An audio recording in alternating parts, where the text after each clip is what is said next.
For the past few years, more and more food trucks have been opening up across Metro Vancouver. We spoke to Matt Brennan and Corvette Romero, owner of Shameless Buns, to get some more insight into this recent trend.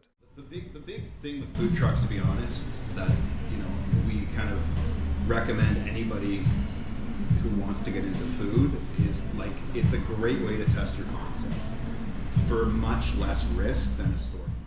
Matt and Corvette opened Shameless Buns with the hopes of introducing different cultures to Filipino cuisine. So that's what sparked the food truck thing, was we wanted to make something accessible for non-Filipino people to try Filipino flavors for the first time. They opened their restaurant first and then opened up a food truck due to the unique business opportunities a food truck presents. And just in general, food trucks are fun. We come to you, and we get a lot of bookings for birthday parties, weddings, movie sets, breweries, farmers markets. So it's kind of different all the time. A brick and mortar is a really tough animal. And the costs associated with a brick and mortar are much greater than a food truck. I mean, a food truck still costs a decent amount to start, but it's night and day compared to a brick and mortar. While opening a food truck may be simpler than opening a brick and mortar restaurant, operating a food truck includes countless challenges and incredibly long days. In the beginning, man, my wife and I, we put in 15, 16-hour days, 6-7 days a week for about 2 years. Worst thing would definitely be the long hours. Sometimes in the summertime you'll be loading in at 7 in the morning and you'll get out at 10, 11 at night. So here's the day.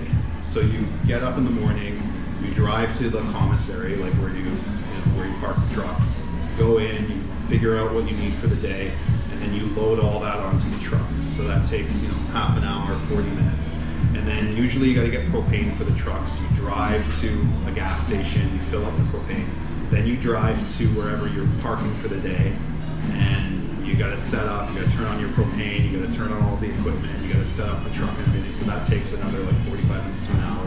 It's filthy, dirty, grimy. If you want to get into this game, it's not a get rich quick. It's not something where in a month or two you're gonna be pulling in X amount. And that's why a lot of people don't really make it with a food truck, because A, it's so hard.